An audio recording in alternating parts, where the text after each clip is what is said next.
प्यारे बच्चों नमस्कार। स्वागत है आप सभी का स्टडी विथ रवि के इस बेहतरीन सी क्लास में। तो कैसे हैं आप लोग? उम्मीद है कि स्वस्थ होंगे और मस्त होंगे। तो आज की इस लेक्चर्स में हम लोग बात करने वाले हैं क्लास 12th हिस्ट्री के इम्पोर्टेंट 35 क्वेश्चन जो कि आपके बिहार बोर्ड एग्जाम 2025 के लिए काफ़ी ज़्यादा इंपॉर्टेंट है एंड वायरल क्वेश्चंस मान के चलिए। इस प्रकार के क्वेश्चन जो है बिहार बोर्ड ने लगभग 10 बार पूछा है और आपसे भी 2025 में ऐसे सवाल पूछे जाएंगे। तो उम्मीद है कि चैनल पर नए हैं तो लाइक कर लीजिए, चैनल को सब्सक्राइब करके बेल आइकन को प्रेस कर लीजिए और ज़्यादा से ज़्यादा अपने भाई बहन दोस्तों के पास शेयर कर दीजिए। और चलते हैं आज के इस पहला नंबर सवाल की ओर बिना समय को टाइम वेस्ट किए हुए। पहला नंबर सवाल है कि वासुदेव कृष्ण किस वंश के थे? बताइएगा, जो कि काफ़ी ज़्यादा इजी है और बहुत बार पूछा गया है कि वासुदेव कृष्ण जो है ये किस वंश के थे। क्या गुप्त वंश के थे, मौर्य वंश के, विष्णु वंश के या सातवाहन वंश के? याद रखेंगे प्यारे बच्चों, वासुदेव कृष्ण जो थे ये कौन से वंश के थे? तो ये विष्णु वंश के थे, जो कि ऑप्शन नंबर यहाँ पे ऑप्शन नंबर क्या होगा प्यारे बच्चों? सी जो होगा इस प्रश्न का राइट आंसर होगा। अगला नंबर सवाल की ओर चलते हैं। तो दूसरा नंबर सवाल आपकी स्क्रीन के सामने है और सभी का आंसर कमेंट बॉक्स में फटाफट से आना चाहिए। इस पीडीएफ को आप लोग लेने के लिए Telegram channel study with Ravi को जरूर ज्वाइन करें। सभी प्रकार के पीडीएफ वहाँ पे आपको डे टू डे प्रोवाइड किया जा रहा है।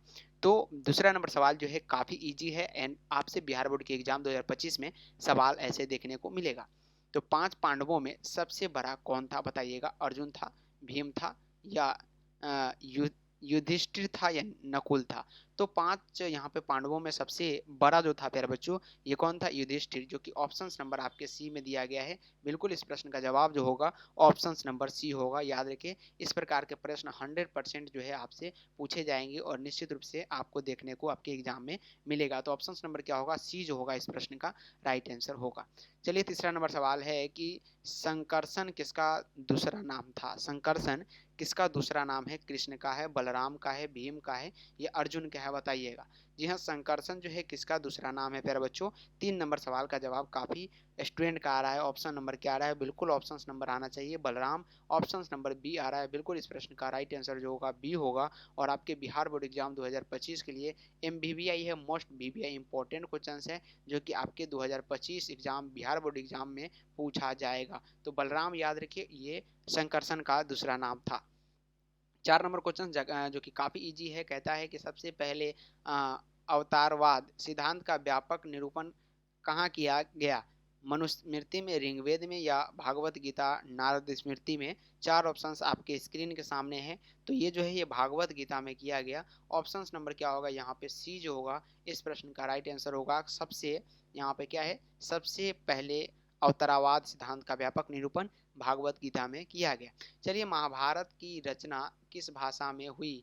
2014 के एनुअल, 2019 के एनुअल और 2020 के 21 के बोर्ड मॉडल क्वेश्चन है।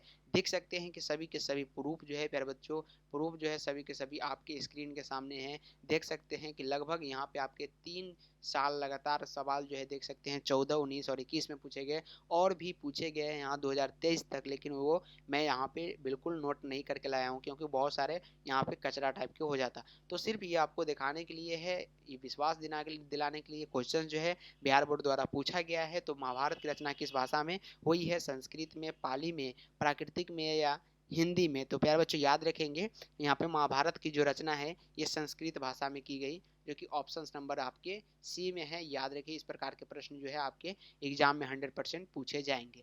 चलिए 6 नंबर सवाल है और देख सकते हैं, आंख खोल के देखिए, ऐसा प्रश्न आपके यूट्यूब पर कहीं भी बिल्कुल फ्री में नहीं देखने को मिलेगा। देख सकते हैं कि पुराणों की संख्या कितनी है? 2011 के एनुअल एग्जाम, 2014 के एनुअल, 2015 के एनुअल और 2016 का एनुअल। आश्चर्य की बात यह है कि लगातार 3 वर्ष ये सवाल पूछे गए। 2019 के एनुअल और 2020 के एनुअल और 2021 के बोर्ड मॉडल। देख सकते हैं प्यारे बच्चों कि 3 साल लगातार और फिर से यहाँ पे 3 साल लगातार सवाल पूछे गए। 6 एंड 7 बार ये सवाल जो है बिहार बोर्ड के एग्जाम में पूछे जा चुके हैं कि पुराणों की संख्या कितनी है। प्यारे बच्चों याद रखिए, ऐसे क्वेश्चन अगर आपके एग्जाम में नहीं आता है तो कोई भी सवाल से उम्मीद मत रखिएगा, क्योंकि इस प्रकार के क्वेश्चन 100 to 10% उम्मीद है कि सवाल पूछे जाएंगे। पुराणों की संख्या कितनी है? टोटल जो पुराण जी हाँ साथियों, पुराणों की संख्या यहाँ पे आपसे पूछा गया है कि पुराणों की संख्या कितनी है। देख सकते हैं यहाँ पे आपकी स्क्रीन के सामने है, और याद रखिएगा 18 टोटल पुराण है, याद रखिए।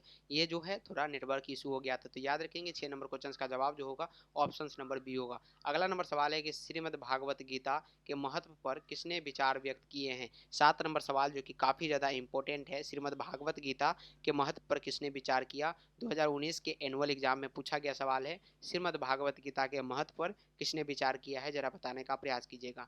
महात्मा गांधी, विवेकानंद, बाल गंगाधर तिलक या इन सभी ने। तो किसने विचार किए, किसने भी अपने विचार व्यक्त किए श्रीमद् भागवत गीता के महत्व पर। 2019 के एनुअल एग्जाम में पूछा गया, और 2025 के लिए भी काफ़ी ज़्यादा इंपॉर्टेंट होगा। तो याद रखिए इस प्रश्न का जो आंसर होगा प्यारे बच्चों, 7 नंबर सवाल का जवाब इन सभी होगा। इन सभी ने अपना महत्व दिए, व्यक्त किए अपने विचार। महात्मा गांधी, विवेकानंद और बाल गंगाधर तिलक, सभी के सभी ऑप्शन सही है। ऑप्शन नंबर डी भी इस प्रश्न के लिए राइट आंसर होगा। यहाँ पे मनुस्मृति की रचयिता थे, बताइएगा मनुस्मृति के रचयिता कौन है। वेद व्यास है, वाल्मीकि, मनु या ज्ञान वल्लभ। तो मनुस्मृति के जो रचयिता है प्यारे बच्चों, याद रखिए इस प्रश्न का जो सवाल का जो आंसर होगा, याद रखिएगा मनु होगा। क्या होगा, मनु जो होगा ये मनुस्मृति के रचयिता है। Option number C is the right answer. Next question की ओर बढ़ते हैं। तो 9 नंबर सवाल जो कि काफ़ी ज़्यादा इंपॉर्टेंट है, और आंसर देने का प्रयास आप लोग कमेंट बॉक्स में करेंगे। मनुस्मृति में कितने प्रकार के विवाहों का उल्लेख किया गया है। 2018 के एनुअल और 2020 के एनुअल एग्जाम में पूछे गए सवाल है, मनुस्मृति में कितने प्रकार के विवाहों का उल्लेख किया गया, 4, 6, 8 या 9। तो याद रखिए मनुस्मृति में कितने प्रकार के विवाहों का वर्णन किए गए। प्यारे बच्चों 9 नंबर सवाल का जो जवाब होगा ये 8 होगा। क्या होगा, 8, जो कि ऑप्शन नंबर सी में दिए गए। अगला नंबर सवाल है, महाभारत किसने लिखा। देख सकते हैं 2013 के एनुअल, 2016 के एनुअल, 2020 के बोर्ड मॉडल और 2021 के। तो महाभारत किसने लिखा, वेद व्यास ने या वाल्मीकि ने, कौटिल्य ने। तो याद रखिए इस प्रश्न का जो आंसर होगा प्यारे बच्चों वो वेद व्यास होगा, जो कि ऑप्शन नंबर डी में है, और डायरेक्ट उस पर आंसर चढ़ गया। याद रखिएगा ऑप्शन नंबर यहाँ पे डी, वेद व्यास, याद रखिए। अगला नंबर सवाल की ओर चलते हैं। महाभारत और पुराण में मथुरा के शासक वंश को कहा गया है क्या, पुरु, तुर्ग, यदु या सभी। तो महाभारत और पुराण में मथुरा के जो शासक वंश को क्या कहा गया है, ये आपसे पूछा जा रहा है। 11 नंबर सवाल जो कि काफ़ी इंपॉर्टेंट है, previous year exam, Bihar board के एग्जाम में काफ़ी बार पूछा गया सवाल है। उसको जो कहा जाता था यदु कहा। ऑप्शन नंबर यहाँ पे सी राइट होगा। अगला नंबर सवाल है कि प्राचीन भारत के महाकाव्य का नाम बताइए। तो ये महाभारत प्राचीन भारत के महाकाव्य है, याद रखिएगा महाभारत। ऑप्शन नंबर यहाँ पे ए करेक्ट होगा।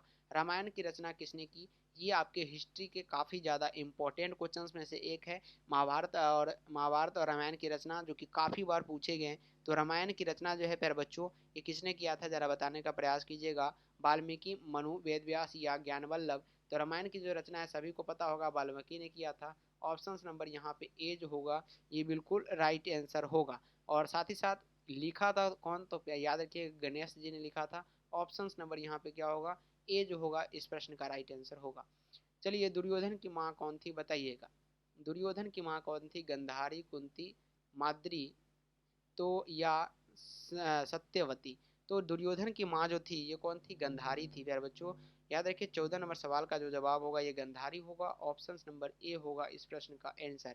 अगला नंबर सवाल आपसे पूछा जा रहा है कि दुर्योधन की ओर से कौरव पांडव युद्ध में शामिल थे, बताइए। दुर्योधन की ओर से कौरव पांडव युद्ध में शामिल थे, कौन थे। कृष्ण थे, पांडु थे, संतनु थे या भीष्म। शांतनु है यहाँ पे। तो दुर्योधन की ओर से कौरव पांडव युद्ध में जो शामिल थे उनका नाम पूछा गया, तो ये भीष्म थे। ऑप्शन नंबर भीष्म पितामह जिसे कहते हैं। ऑप्शन नंबर डी यहाँ पे करेक्ट आंसर होगा। यहाँ पे भीम की पत्नी थी, बताइएगा। तो ये ऑप्शन नंबर सी हिंडिम्बा। हिंडिम्बा जो है ये भीम की क्या थी, पत्नी। और गांडीव क्या था, बताइए। गांडीव जो था ये अर्जुन का धनुष का नाम था। अर्जुन का धनुष का नाम क्या था, गांडीव।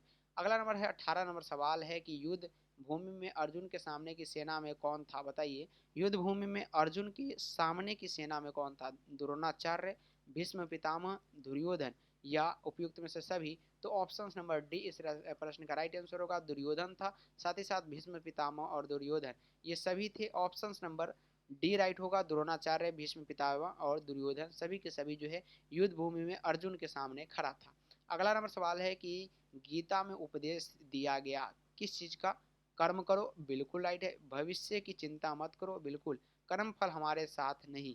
बिल्कुल ऑप्शन नंबर डी सभी यहाँ पे होगा राइट। गीता में उपदेश सभी के बारे में दिए गए हैं कि कर्म करो, भविष्य की चिंता मत करो और कर्मफल हमारे हाथ में नहीं है।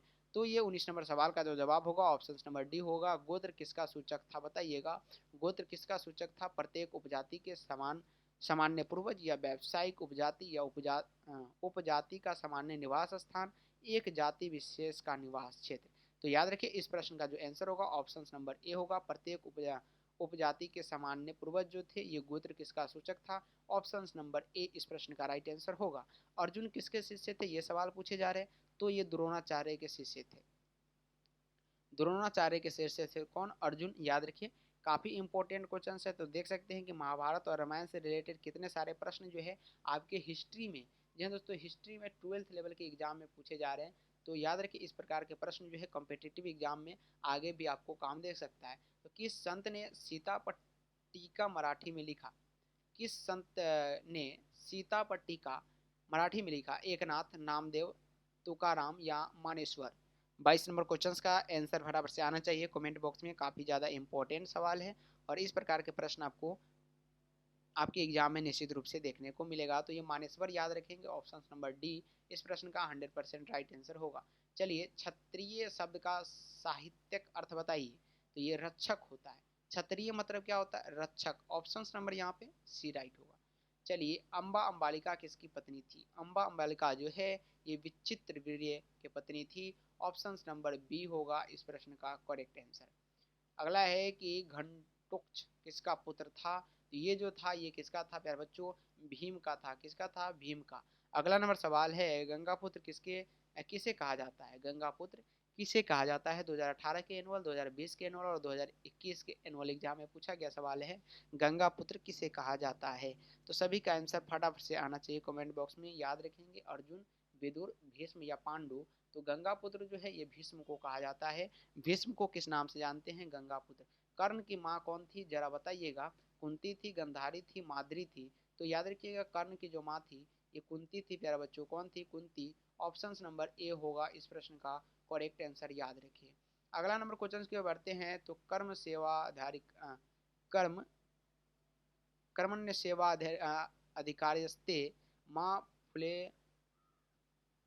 सुखदाचन यानी श्रीमद् भागवत गीता के किस अध्याय से ये वर्णित है। ये जो दिए गए हैं वाक्य ये भागवत गीता के किस अध्याय से वर्णित है। कुछ संस्कृत की भाषा में लिखे गए लाइन है जो कि भागवत गीता से उठाए गए। तो आपसे पूछा गया कि कौन से अध्याय से लिया गया। तो ये जो है द्वितीय अध्याय से लिया गया है। याद रखें मानव जीवन के संपूर्ण जीवन को कितने आश्रमों में बांटा गया। मानव जीवन के संपूर्ण जीवन में कितने आश्रमों में बांटा गया। 29 नंबर क्वेश्चन का जवाब यहाँ पर 4 आएगा। ऑप्शन नंबर सी।